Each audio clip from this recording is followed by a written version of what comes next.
бахшида ба 110 солагии шоири халқии Тоҷикистон Мирсаид Миршакар санаи имрӯз бо ташаббуси кафедраи адабиёти тоҷикӣ факултети филологияи тоҷик ва журналистикаи донишгоҳи давлатии Кӯлоб ба номи Абдуллоҳи Рӯдакӣ конфронси илмӣ назариявии донишгоҳӣ дар мавзӯи ҷойгоҳи Мирсаид Миршакар дар адабиёти муосири тоҷик баргузор гардид. Дар конфронс Самардинова Зайнаб, номзади илмҳои педагогӣ, доцент, сардори раёсати илм ва инноватсия, Холиқова Зайналбӣ, номзади илмҳои филологӣ, доцент, мудири кафедраи адабиёти тоҷик, Зулфиев Гадомат, номзади илмҳои филологӣ, доцент, декани факултети тарбияи ҷисмонӣ ва омодагии дифои ҳарбӣ, Ашурова Нодира, номзади илмҳои филологӣ, доцент, Холова Ғалатӣ, мутахассиси раёсати илм ва инноватсияи донишгоҳ ва дигар омӯзгорону донишҷӯёни факултаи мазкур ширкат варзиданд. Нахуст сухани ифтитоҳии конфронсро мудири кафедраи адабиёти тоҷик Холиқова Зайналбӣ оғоз намуда, зимни баромадашон иброз намуданд, ки Мирсаид Миршакар чун шоири бачагон низ маълуму машҳур буда, яке аз поягузорони адабиёти бачагонаи тоҷик шинохта шудааст.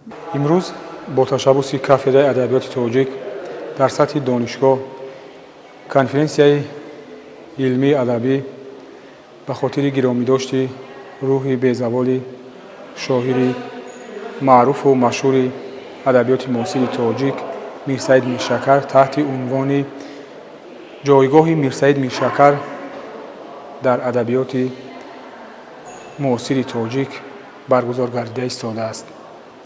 воқеан ҳам барои аҳли илму адаб ва равшанфикрони тоҷикистони соҳибистиқлол шахсият ва осори пурғановати Мирсаид Миршакар ошност ва воқеан ҳам устод Мирсаид Миршакар тавонистанд дар тӯли умри пурбаракати хеш осори ниҳоят гаронарзиш аз худ ба наслҳои минбаъда ба мерос гузоранд, ки то абад тавонанд хонандаи нуқтасанҷу нуқтафаҳмро ба роҳи дуруст ва олами беҳкарони маънӣ ҳидоят намояд.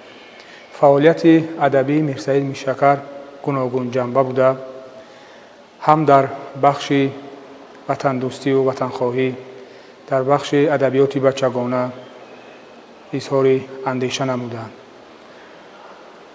андешаҳои фалсафӣ ва тарбиявии шоир воқеан ҳам шоистаи таҳсин ва омӯзиш аст. дар бахши драматургия ва нақди сухан низ шоир аз худ маҳорати хоса зоҳир намудааст, ки имрӯз низ хонанда ва ҳаводори хешро дорад.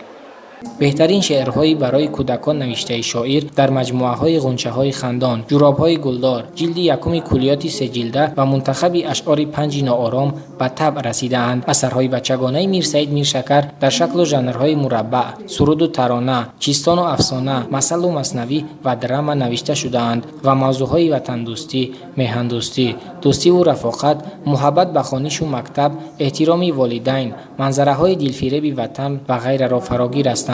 сипас Зулфиев Гадомат, номзади илмҳои филологӣ, дар мавзӯи фаъолияти адабии Мирсаид Миршакар, Алиева Бахтинисо, саромӯзгори кафедраи забоншиносӣ ва таърихи забон, дар мавзӯи хусусиятҳои забонии ашъори Мирсаид Миршакар ва Назира Умадалӣ, ассистенти кафедраи мазкур, дар мавзӯи Мирсаид Миршакар аз нигоҳи Раҷаб Амонов маъруза намуданд. дар охир як гурӯҳ донишҷӯёни факултаи мазкур аз эҷодиёти ин шоири шаҳир порчаҳои шеърӣ қироат намуданд. ҳамин тариқ конфронс бо муҳокимаи устодону донишҷӯён ба анҷом расид.